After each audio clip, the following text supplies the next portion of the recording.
This is a Sports Catastrophe production. Hey there, hello there. It's Jeff Cutter. I'm welcoming you to another Sports Catastrophe on this day. And today is January the 10th, 2021. And by the way, we're in football playoff mode and all that. So basically, a great time to be had by all. Speaking of playoffs, this is the 39th anniversary of one of the most famous cold weather games in NFL history. And no, it's not the Ice Bowl between the Packers and the Cowboys. That happened on New Year's Eve, 1967. No, I'm talking about the Freezer Bowl. It's the AFC title game between the San Diego Chargers and the Cincinnati Bengals for the 1981-82 AFC title. The game was January 10th, 1982 at Riverfront Stadium, or Signature Field as it was once known for. And of course, it was demolished for the Great American Ballpark. NBC, which had the rights to the the AFC, broadcast it with Dick Enberg and Merlin Olsen, the best 1-2 punch NBC could deal with. Since he won the game 27-7, the coldest temperature in NFL history in terms of wind chill. Air temperature was -9 Fahrenheit, aka -22.8 Celsius. However, the wind chill had a wind of 27 miles per hour. That meant that it was calculated. Well, the outdated wind chill formula in 1982 said it was -59 Fahrenheit. But realistically, it turned out to be -37 Fahrenheit or -38.3 Celsius. That's still a massive wind chill. All that. So, let's talk about the 1981-82 NFL playoffs as we do it. Now, I know this happened the same day as the catch that Dwight Clark did. But since I did Dwight Clark and talked about the catch in his birthday bio, basically, I'm not going to be doing it in like a birthday boy and basically a fantastic moment and all that. So anyway, the 81-82 NFL playoffs started December 27, 1981, and concluded with Super Bowl 16, January 24th, 82, at the Pontiac Silverdome in Pontiac, Michigan, where San Fran beat Cincy for the Super Bowl. Both conference champions had losing records the previous season. The only time this has ever happened, wow, even in this day and age, the previous season. All four AFC playoff games were between teams who didn't face each other in the postseason before. The only time this happened in either conference since the playoffs were expanded to 10 teams in 78. And this was actually the first year that both New York City teams, the Jets and the Giants, actually made the playoffs together in the same year. The Giants for the first time since 1963, and the Jets for the first time since their immaculate Super Bowl III thing in 1969. That's amazing how bad New York's football teams were. So basically, within each conference, the three division winners and the two wildcard teams, aka the top two teams that had the best mark without winning the division, qualified for the playoffs. The three division winners proceeded 1, 2, and 3 based on their overall record, and the wildcard teams proceeded 4 and 5. The wildcard made a one-game playoff at that time. Whoever won the quote-unquote wildcard game would face the best team in the AFC and NFC. All that. Now and then all three division winners get byes, and then basically their seeds would. 2 would face 3, and 1 would face 4. However, at that time, no teams from the same division could meet in the divisional round, aka round 2.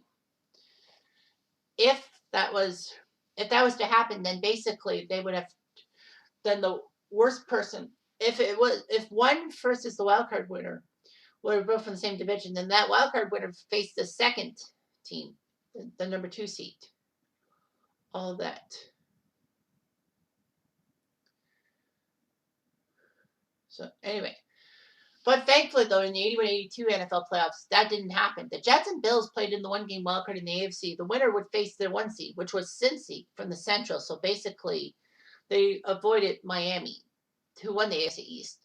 The NFC had Eagles Giants, both from the NFC East. But thankfully, Dallas was the 2 seed, where San Fran was the 1 seed. So the winner of that game would have to play San Fran. In the wild card game, Buffalo went to Shea Stadium, and yes, Shea Stadium had football back in the day in 1982. Bills went to Shea Stadium to face the Jets, got off to a 17-0 lead after one quarter, and basically hung on to win 31-27. Then the Giants went into Philadelphia to play at Veterans Stadium, and that's where you see Summerall and Madden doing the game. Giants put up 20-0 in the first quarter. That was amazing against the defending NFC champion Philadelphia Eagles. The Eagles did kind of claw back, but in the end, the Giants won 27-21, so that was huge. The Cowboys would host Tampa Bay 38-0, and Tampa had nothing at all. No points. Pathetic, if you ask me. But then the last game of the the two wildcard games, and then Cowboys beat the Bucks in the second round, and then the Chargers Dolphins, the epic in Miami, if they called it that, on just January the 3rd or something, on January the 2nd, 1982. It was huge. Chargers were up 24-0 and nearly choked it away, but Berdurska did kick a field goal. Amazing. The Bengals got to host the Bills in the other AFC divisional round game. And Buffalo hung on. They only lost by 7. That's good.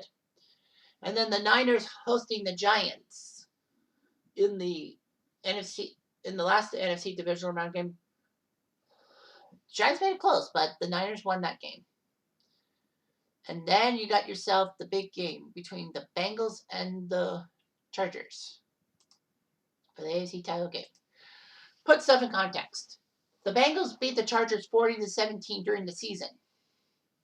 But people thought it was going to be closer this time. The Chargers had 3 future Hall of Famers: Dan Fouts, Charlie Joyner, and Kellen Winslow. They had some very good running backs in Chuck Muncie and James Brooks. While Cincy's offense had Ken Anderson, who won the MVP and Comeback Player of the Year award, Dan Ross, good tight end, running back Pete Johnson, and rookie receiver Chris Collinsworth, who would be better known as a talking head as a commentator, and Anthony Menus, who was one of the best offensive linemen in history. Both teams had narrow wins in the divisional playoff. I don't know that. The Chargers had to deal with the Dolphins, as I said in the miracle, the epic in Miami, 41-38. That set records for points scored in a playoff game, 79. I think that's been since broken. Most total yards for both teams, over 1,000, and most passing yards for both teams, 809. Strange as it sounds, the Chargers went from a overtime game in high humidity, which led to about 31 Celsius, to playing in Cincinnati with a wind chill, using the outdated system of the wind chill being minus 50.6. So they basically had a difference of 147 Fahrenheit or 81 Celsius. Of course, the outdated things broken. Yeah. So basically, yeah. Strange as that, since he knew what they were doing, the offensive line played the entire game with bare arms, and some of them played with bare hands. They basically placed hot water bottles inside their athletic supporters. In between plays, they walked around with their hands in their pants, which many people found amusing. This game was actually one of the few in NFL history in which the same team kicked off to begin both halves. Cincy won the toss and decided to kick off to San Diego. And San Diego was allowed to have the option to receive or to kick in the second half, but they wanted the ball. But unfortunately, it didn't help much. As you should know, the Bengals beat the Chargers 27-7. This was amazing. However, a famous side note happens as Cincy head coach Forrest Gregg actually participated in one of the coldest games in NFL history prior to this one. He was part of the Green Bay Packers in '67 when they went to the Ice Bowl against the Cowboys.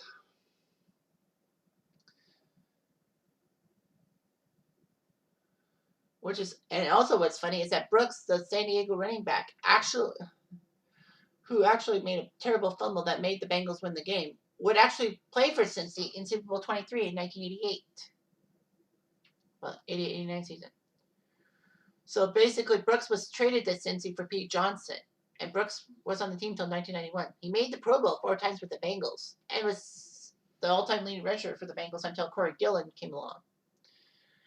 There was a lot of numbness and all that. All that. So basically, it was amazing to see that game. And the funny thing about that is that, you also got the fact that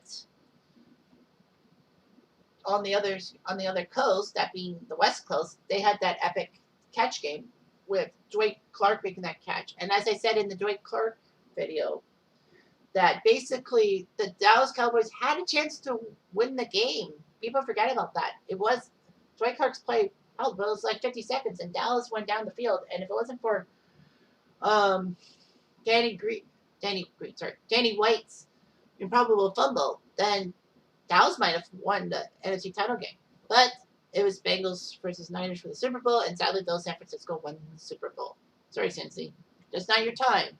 And a franchise that has not won a playoff game since 1991, if memory serves me right. Man, they really are bad. Who day? They ate day. Anyway, I do.